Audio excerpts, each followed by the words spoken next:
Hi, this is Saucy J here at Keep It Simple TV, back with another Real Housewives of Potomac Season 6, Episode 2, recap and review. This is the episode called Sing for Your Supper. Oh, I don't know what happened to my voice. But anyway, hi guys, welcome back. Hello to the new watchers. Thank you so much for stopping by and giving me a chance to give you my view of the Real Housewives of Potomac. I took a little break. I went on vacation to Las Vegas, so that's why my reviews have been a little bit delayed, but I'm going to catch up. So right now I'm getting caught up with the Real Housewives of Potomac. I know tonight they also filmed episode 3, which I will be reviewing hopefully by tomorrow, if not Tuesday. So anyway, just stay tuned, keep watching, and here we go. But before we get into my review and recap, please do me a favor, hit the like button, which helps me out with the algorithm. Hit the subscribe button, helps me build up the subscription level, hopefully one day to make it over 1,000. That would be great. And please leave me a comment. Let me know you're out there. Your feedback is greatly appreciated. Okay, let's get into this episode. The girls are not pulling any punches. I'm loving this season so far. It is just episode 2, but like I said, tonight episode 3 will be showing. But anywho, let's get into it. So we pick up where we left off from episode 1. The girls are still at Wendy's house having looks like a lovely dinner. I love the floral arrangements. They're really nice. Wendy really did a good job. And Karen and Giselle are fighting like cats and dogs.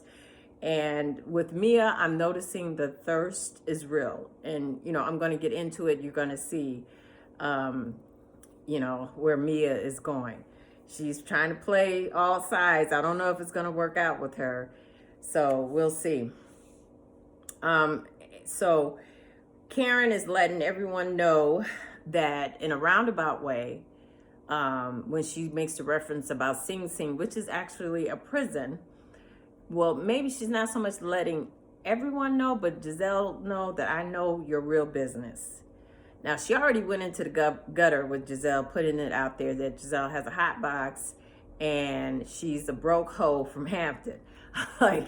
I'm like, Giselle, why did you pick on Karen? Why did you do it? Sometimes when you hit a person, you can't dictate or control how that person hits you back. So you got to be prepared for the reverse snap, the blowback when you put a punch out there. Because she went in on Karen for some reason, like her slate was clean. Talking about Karen cheated, Karen is a wino or an alcoholic, but it doesn't matter. Karen is in a loving marriage of 25 years. Ray is not going nowhere. And, she really lives in Potomac. For all of their financial struggles, they're together. They're in a real relationship. So, I don't know. But anyway, Giselle decided to go in on Karen. Karen is like, pow, she's right back at her. And so she makes a reference about Giselle being locked up in Sing Sing. And everybody's like, what? What's going on? So, according to the gossips out there, word in the YouTube universe, or word on the curb, like Giselle would say, Giselle had a mental breakdown, allegedly. Allegedly, she had a mental breakdown. This is what people are saying.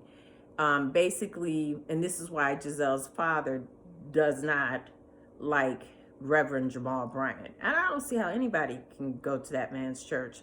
I mean, this guy, it's no way in the world he could talk to me about anything. But that's just, me. I don't judge people that go to his church, but I would look at him like, what? Anyway. So, because he has all these outside kids. He had children before they got married and children while they were married and children later on. It's just crazy. And you can understand why even his own children, especially the oldest daughter, is not too thrilled about her father, unfortunately. So So I think they were supposed to get married. Even her father, I think, had agreed to walk her down the aisle. But I think it came out that he had 2 children. I know he supposedly he had at least one, but 2 before they got married while they were dating. So, that's why the father really doesn't like Jamal. That's why he couldn't even stomach his daughter getting back together with this man that put her through so much. So, and why he didn't walk her down the aisle. I guess it was just that bad what Jamal was doing. So allegedly this, was something that Jamal Bryant allegedly did, that she may have had to be, seek mental health. And I don't want to say much more than that. But that's what the word is on the curb. So Karen, in her sneaky way, was letting it out that for a time Giselle was in Sing Sing. So I'm going to say that. I'm going to go with Karen on that. And so everybody's like, what? Like, whoa. So Mia kisses up to Giselle. And this is the first mistake that Mia makes. And it's like, is this girl going to last on this show? Because Karen brings on Mia, but Mia makes a housewife newbie mistake, which is to basically nip at the hand that brought her in.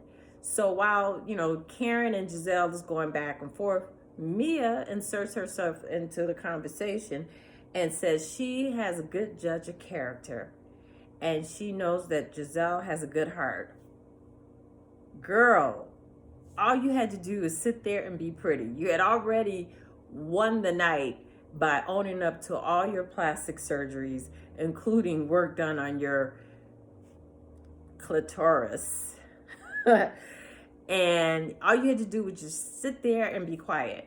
But no, you want camera time. You want to let this world know that you want to be a housewife, and you slightly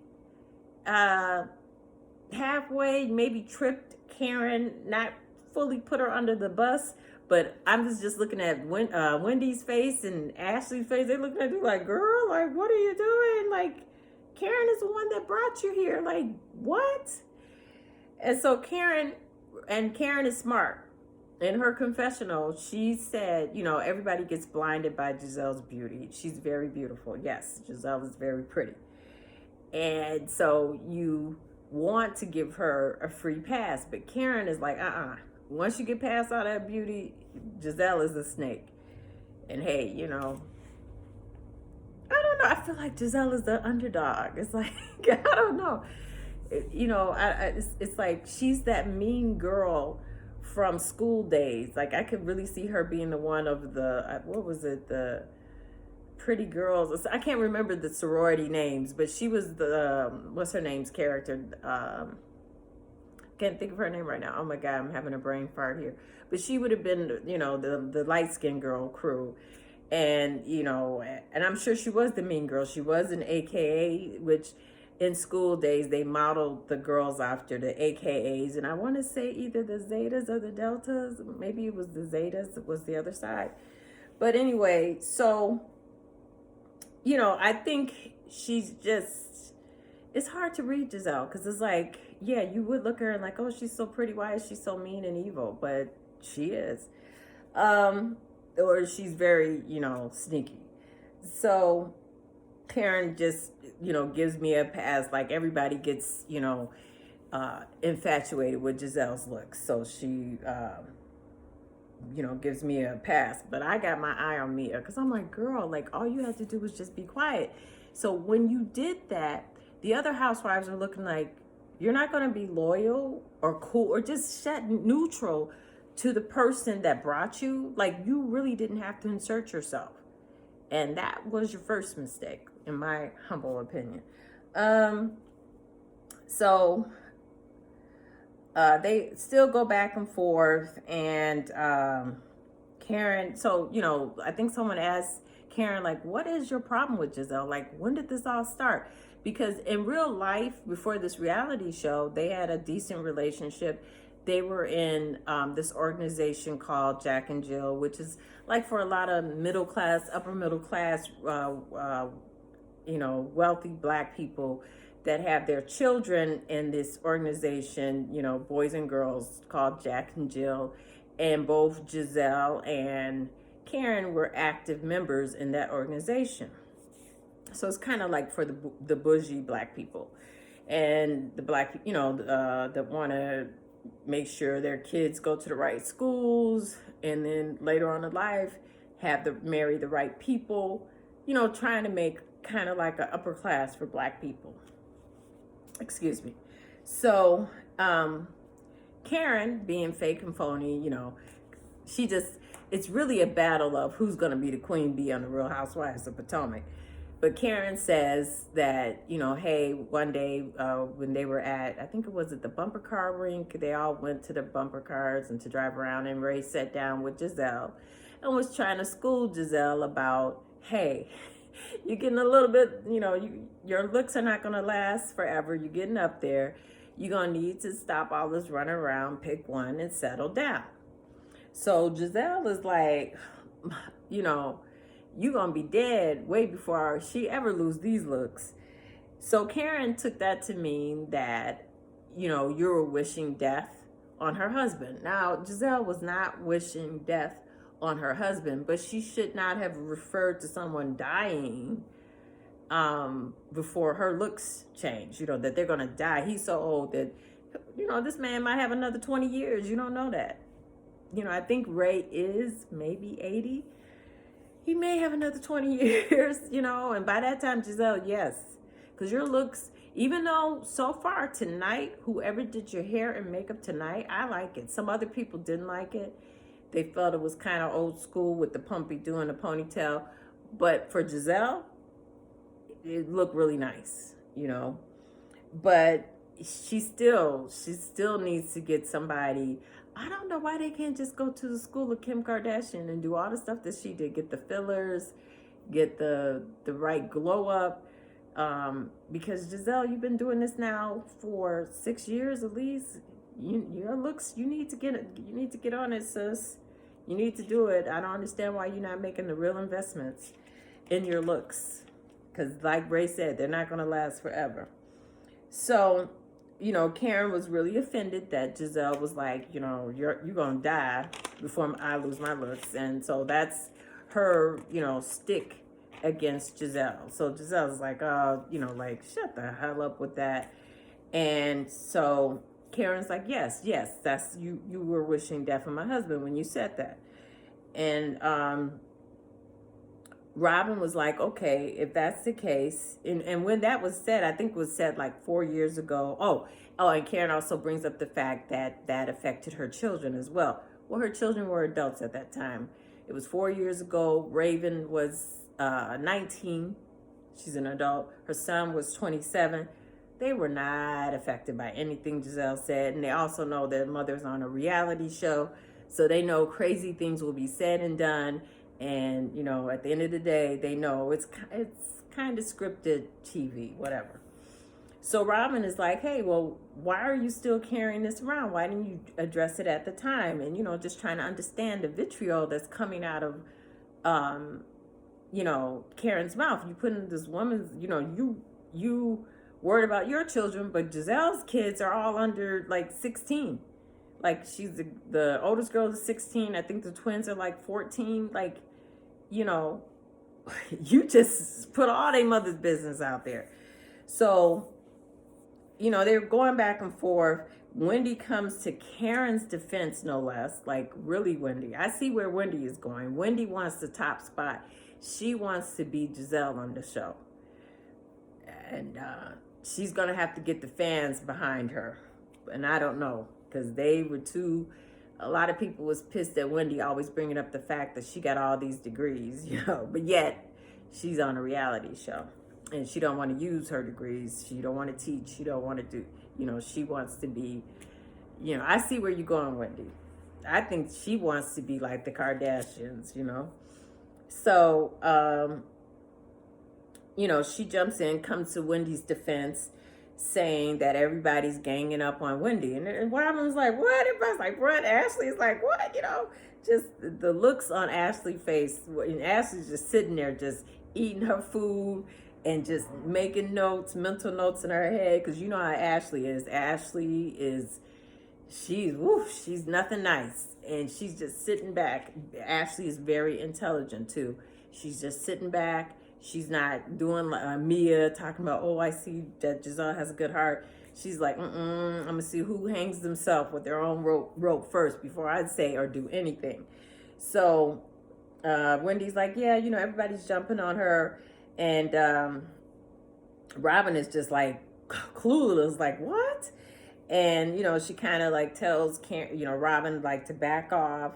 And Karen's like, yeah, I think at that point, Wendy may have even interrupted Robin and to let the chef say what the next course was. But anyway, so Karen goes, yeah, and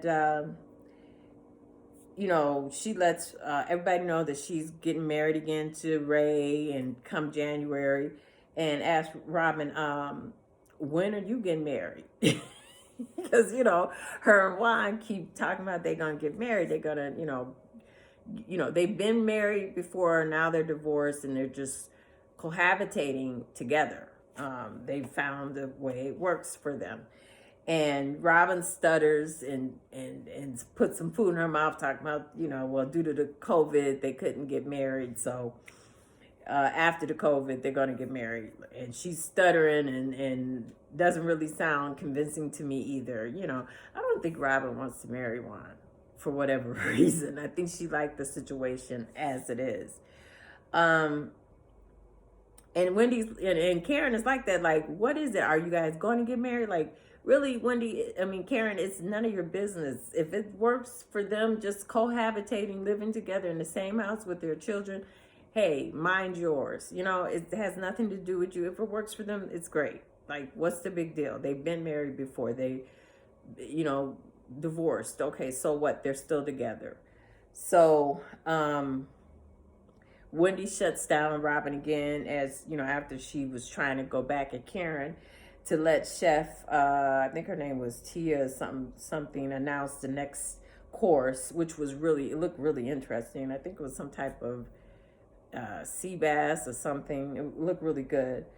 And Ashley, this is the first time Ashley, at least with the way she is getting a good edit this season. I think once again, production has their favorites. Ashley is one of their favorites, and Ashley puts herself into the fray by saying if her and Karen could make up, then anyone can make up except for Ashley and Candace.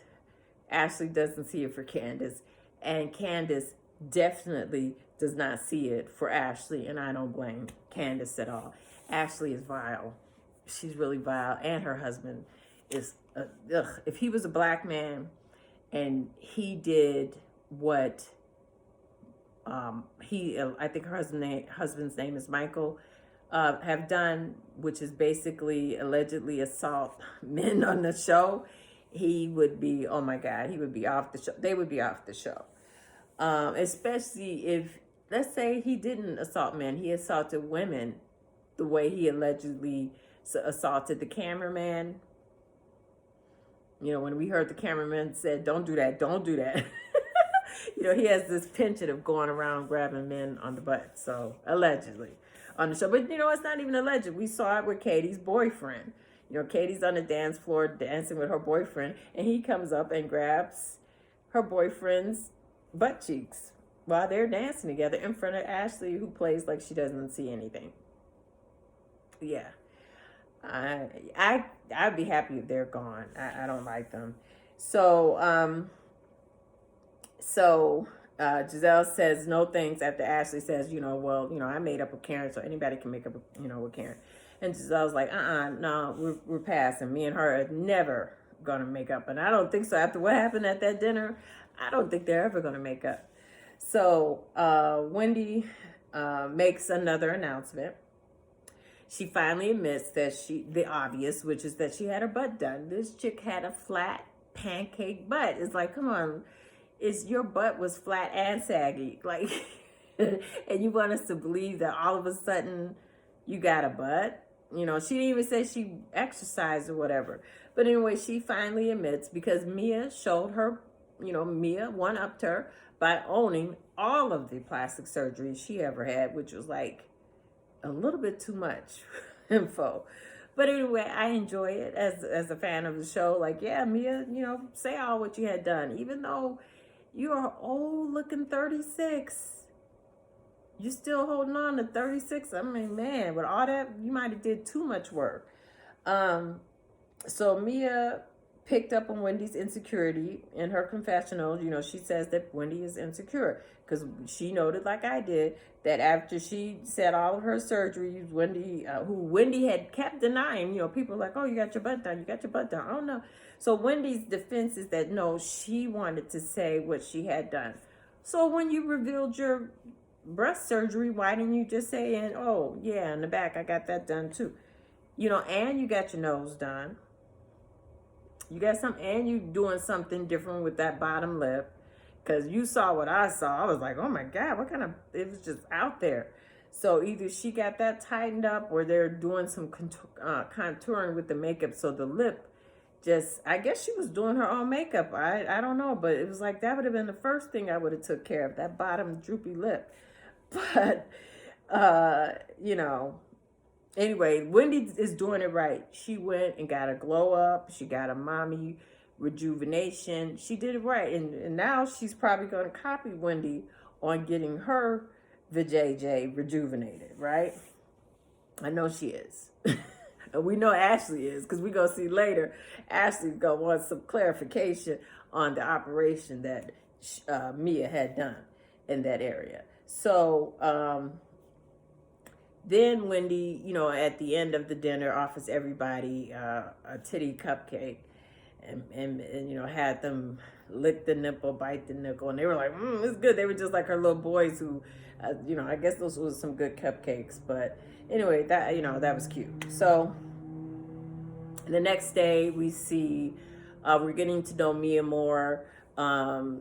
She's, driving around, I think in a Porsche truck. I'm not really sure. A real nice white SUV.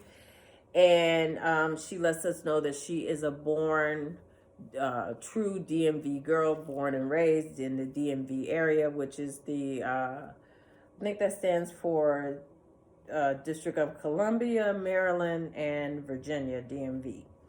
And she has a 3,700 square foot penthouse that sits and views, they have views of the inner harbor of Baltimore, which I've been there with my dad. We actually ate on I think it's called the Wharf, and the food was good. The area is really nice. I really enjoyed that part of our trip to DC.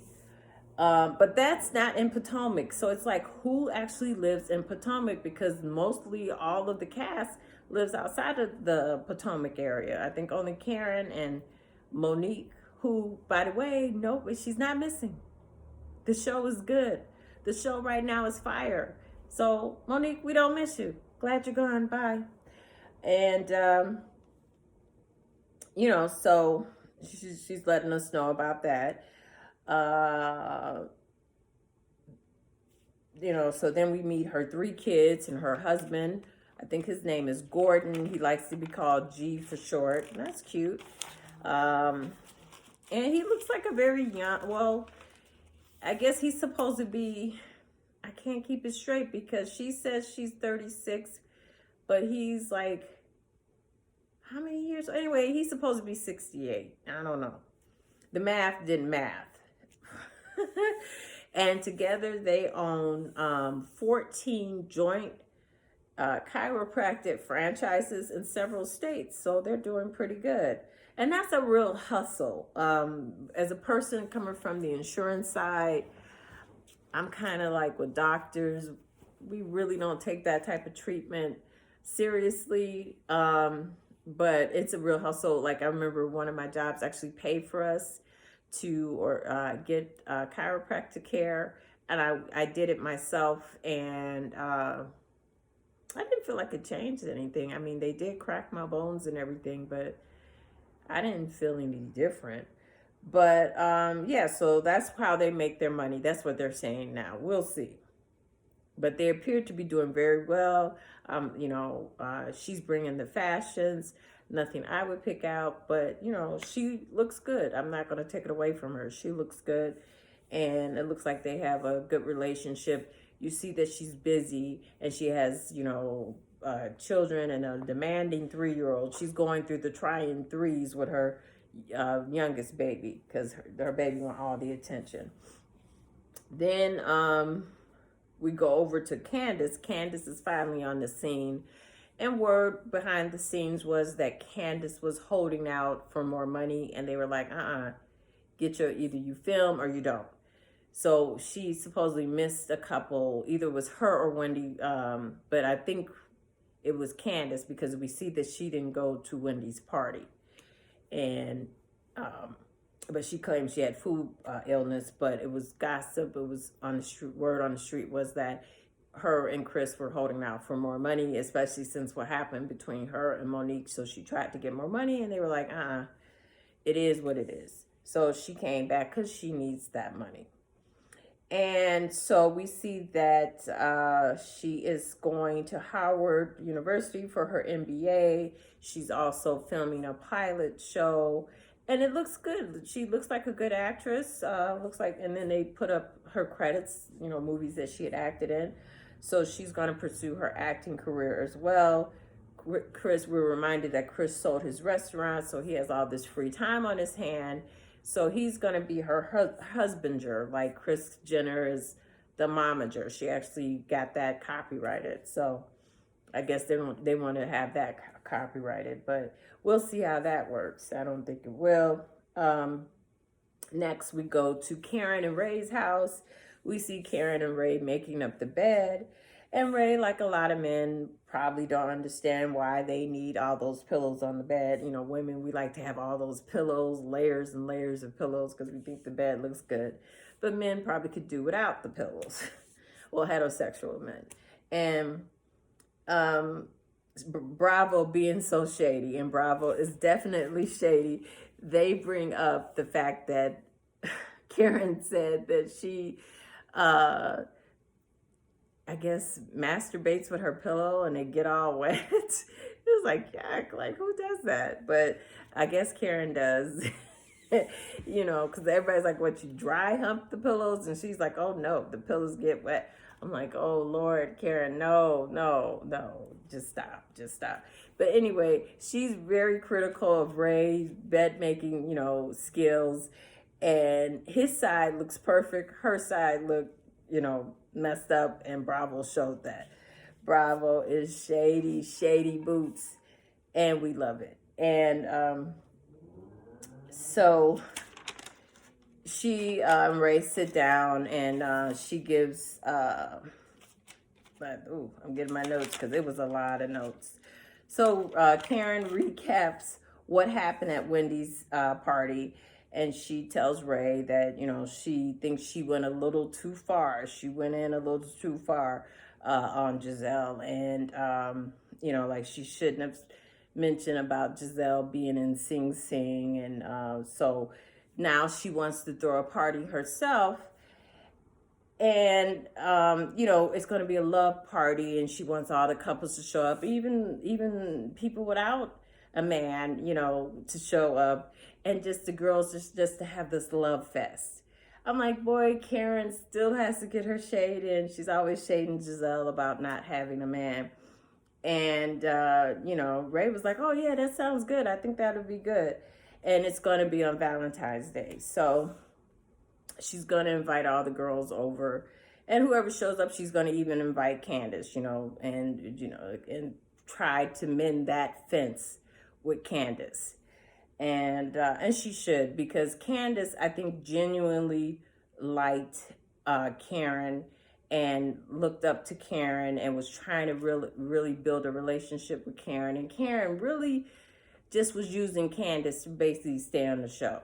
She befriended Candace to stay on the show. Karen is a friend to no one, just like Giselle, is really a friend to no one. So But Giselle understands that she needs to have Robin, like Batman and Robin, to have an ally on the show. So Karen is just going to partner up when it was advantageous for her to be friends with um, Monique. She was friends with Monique. When it was advantageous for her to be friends with Candace, she was friends with Candace, and so forth. So it's Wendy. So we know that Karen's going to be planning the couple's party for Valentine's Day. Now we move to Wendy's house, and I love this scene with Wendy's family. Her brother, sister, and mom came over, and various kids. I think it was probably her sister's kids came, and it just reminded me out of a scene out of I watch Nollywood movies from Nigeria on Netflix, and it was this one scene. I was just like, oh my God, this looks just like a Nigerian TV show, whatever, something I might have seen on Netflix. So, their mother's raving over Wendy's new body. Wendy is showing it off, and showing off her boobs. Everything is low cut. She got the boobs out, and the mother's rubbing all on them. And so her mother announces to everyone while they're at the dinner. Oh, before we get to the dinner. Wendy had ordered a lot of Nigerian food. It looked really interesting, and I love this. I love the fact that Wendy's on the show and showing true African heritage, food and all that stuff from Nigeria. So it looked really interesting, and she let us know that Nigerian food is really spicy, since you normally can't cook it for African Americans. I'm like, Wendy, that's a lie.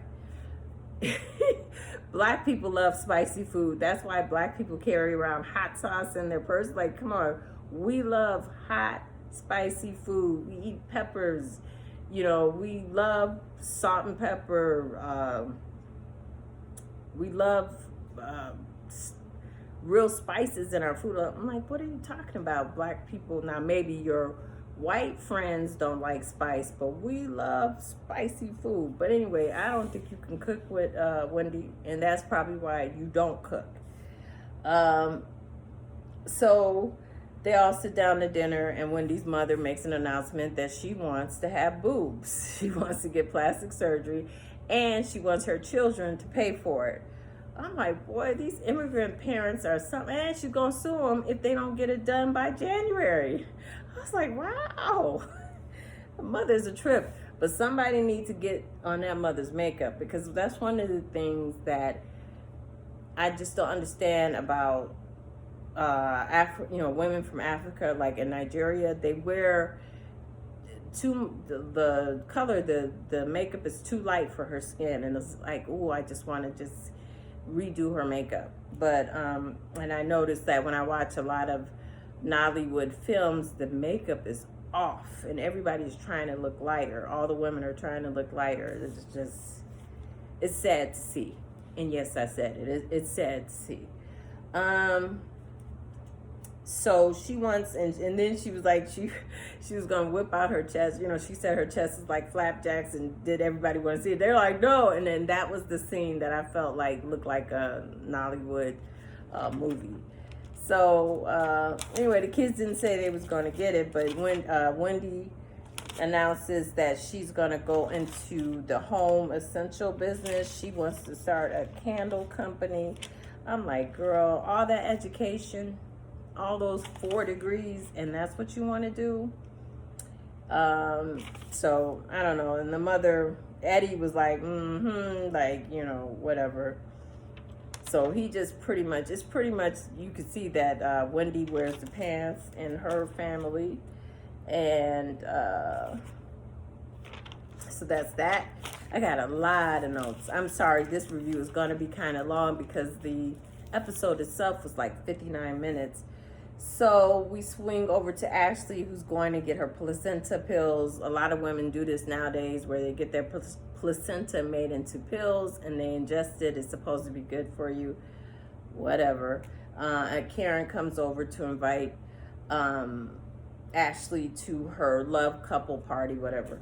And she gives her a box of Frere Roger candy. I don't like those candies. I've had them before, but I guess they're supposed to be special. But Ashley was happy. And Ashley has to be a little messy. She was trying to get from Karen what she meant by Sing Sing. But little Jim Crow, shout out to Erica De Niro TV, started crying and she had to go get him. And that's what Erica calls, what's her name's baby, little Jim Crow. And,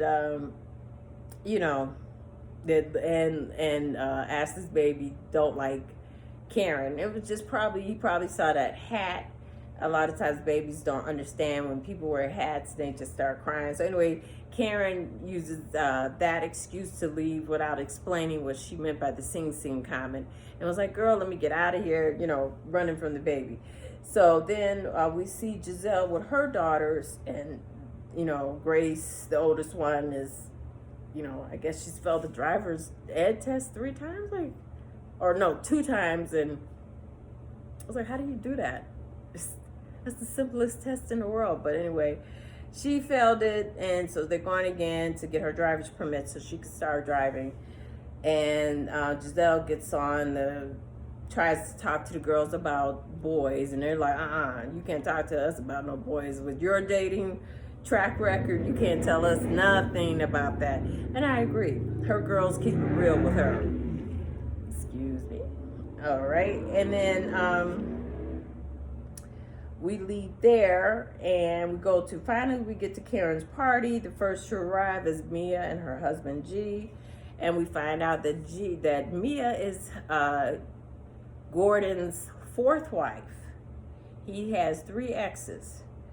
And what's his name? Ray was like, well, man, how you do that? I only got 1 and we've been together 25 years. So, they all laugh about that. And so that's interesting. So we're getting to know more and more about Mia. And then we see Bravo. The next couple to show up was Wendy and Eddie. And then, and Karen was so happy that they showed up. Now, remember, Karen didn't know Wendy. Karen was giving Wendy the cold shoulder treatment. But this season, they're building an alliance. So like I said, when Karen makes advantageous friendships on the show, Karen is just out for herself. Last year, I was really pulling for Karen. At first I didn't really like Karen, and she almost won me over. But at the reunion, I was like, you know what, Karen, what you did to Candace was wrong. What you did to Candace was wrong. You should stay neutral. But to go behind a girl's back to the Bravo execs and try to get her fired off the show, trying to say she was crazy when she was the one physically attacked, that was not right. So, because I was going to buy her perfume. I still may get Karen's perfume because I'm kind of curious as to how it smells. And if I get it, I'll do a review of it on the show. And so Wendy and Eddie showed up next. We see that Robin got the invitation, the box of candy. I guess she was trying to do like what Wendy did as far as her invitation, the video of Wendy playfully playing like she was stripping. So she sent a box of candy and with the invitation. And Robin was like, what's this? What is this? And when she realized what it was like, an invitation from Karen and Ray. Juan was like, no, I'm definitely not going to that. I was like, oh, what happened between? So Robin, of course, was like, no. And then we see Giselle like, no, she wasn't going. And it was a big deal. But I think after it happened with Karen, the producers were telling the women that it was mandatory that they go to these parties. But I guess, after that, because they have to film. So, but as it turns out, and maybe because they were ordered to,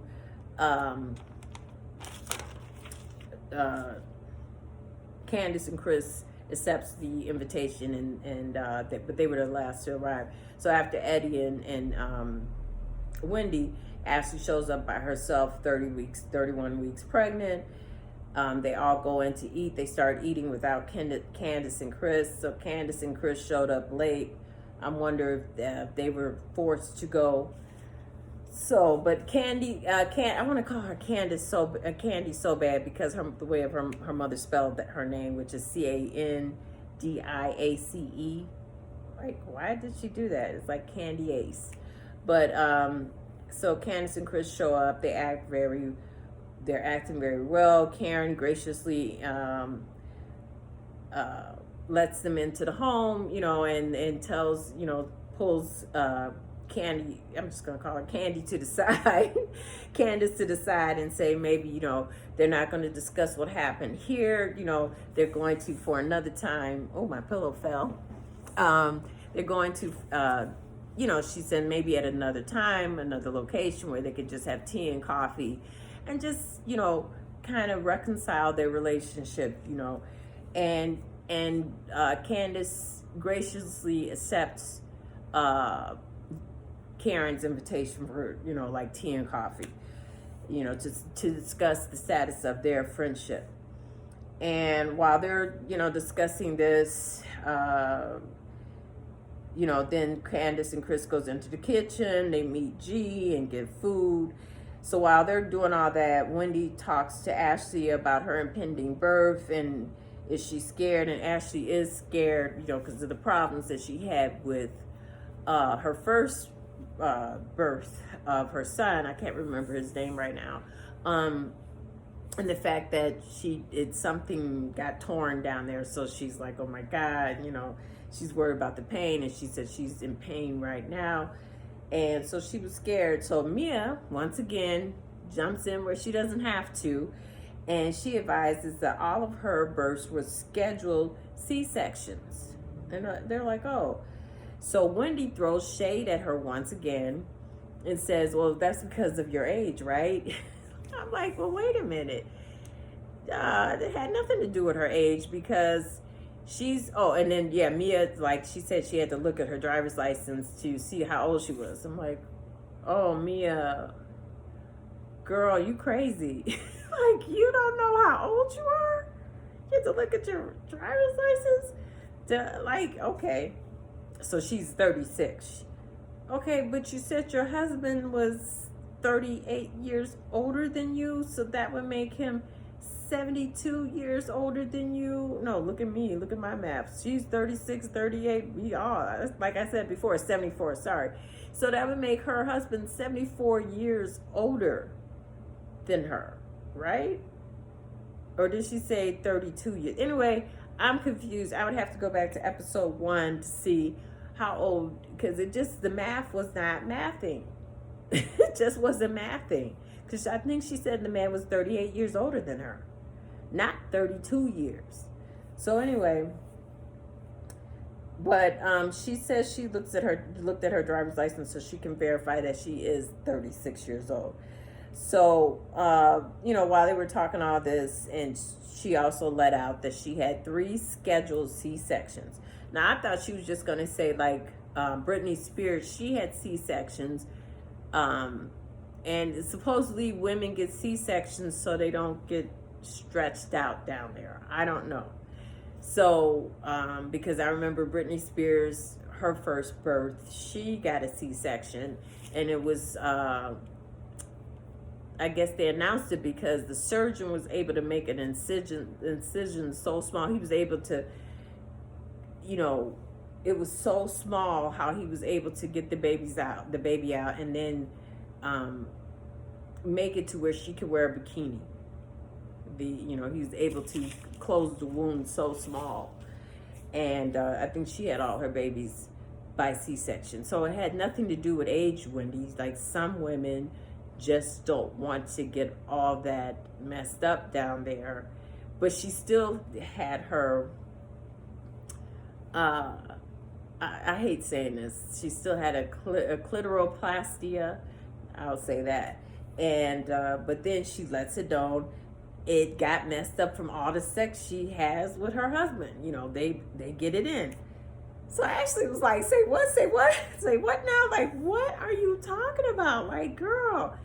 And I'm like, oh, Mia, you are really the person where you just want to say, just don't talk. Don't talk. Because you're really putting your foot in it. It's like, what is wrong with you? And the women are looking at you, Karen, looking at you like, what the hell? Like, I was, caping for you. I was like this. She's a boss. She's this. But your conversation does not lead me to believe that you're a boss. You're a ditz. Like, why are you? It's just crazy. And so I thought that was funny. Candace sits down and,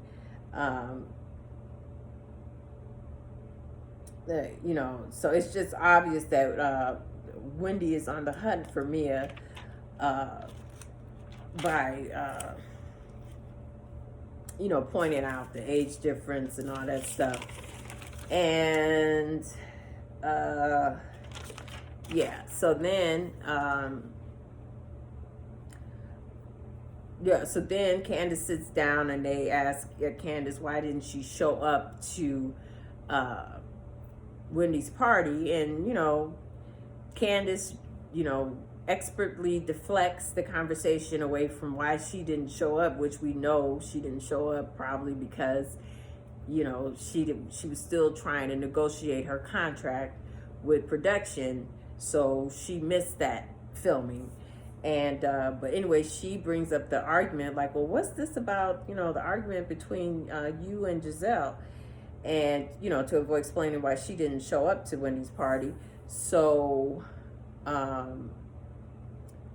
Mia, I guess tried to say something smart about Giselle, but Wendy pointed out, oh no, you were kissing up to Giselle. You said Giselle had a great heart. Now you're backtracking. And, they get into an argument and who's got their finger in each other's face and don't put your hand in my face. Now, mind you, Wendy had put her hand in Mia's face first. So Mia just responded in kind. So it brought it back to, oh no, you can't put your hands in each other's face, because that's what happened between Candace and Monique, how they got into a fight. And so Wendy is really on the hunt for Mia. She's like like a dog with a bone. She's just out to get Mia for whatever reason. And I think she wants to make sure that Mia doesn't get past her in the show. So she's just really gunning for Mia. And then on top of the fact, Mia revealed her hand by coming to Giselle's aid, and then at the expense of Karen. And so when she was trying to take up for Karen in front of Candace, Wendy was like, oh no, you hurry up and, after you defended Giselle against Karen, then after they were all getting ready to leave, she made sure to get Giselle's number, made sure that Giselle got her number. So it's like, which side are you on? So, Wendy is not letting up on Mia. So then the couples play a cute game of newly married, like a married game. And what do you know about your spouse? Do you really know your spouse? And Wendy and Eddie won. And we saw during the game that Wendy was telling Eddie what he should write, what he shouldn't write. And it was so funny when they asked the husbands, which housewife do you find attractive, who you would want to talk to outside of your wife? Eddie was going to put down Mia. And she was like, no, you better not put that down. And Mia overheard it. And Mia was like, that's why you don't like me. You have a problem with me. You're insecure around me. And so I was surprised that Chris admitted that he likes Giselle. And Candace had put down Mia and Giselle. But Chris had just put down Giselle, because I was like, why would Chris pick Mia? He just met Mia. And so, Candace is like, yeah, he's always cooking for Giselle. He's always trying to impress Giselle. I was like, I see you, Chris. I see you, Chris. And so it was a cute game, and I thought that was nice. And that's what we want to see. We want to see the housewives interact. And that's the problem right now with Real Housewives of Atlanta. The women are too like this at each other. It's over there is too WWE I'm glad they got rid of Monique. I'm sorry it didn't work out for her. I really wanted her and Candace to have like a brown skinned girl alliance, but Monique only had eyes for Giselle. She only wanted to be a part of the Mean Girls crew, and she threw away a good friendship that she could have had for the show. Even if she didn't really too much really like Candace, why, I don't know. They all got along, they hung out, the husbands loved each other. That could have really been a good foil to the partnership of Robin and Giselle, because I think prior to the show, they really weren't that close. You know, they knew of each other because, once again, I think even Robin may have been a part of the Jack and Jill organization, but they weren't really friends like they are now on the show. So, oh well. So anyway, that's my recap. The ladies are back. I'm enjoying it. I did see episode 3, so that will be coming up next. I just got to get my notes together. And I want to thank you guys so much for watching. Please stay tuned. And make sure you hit the like button, the subscribe button, and the notification button so you can get all of my latest updates and content. Thank you so much for watching. Bye.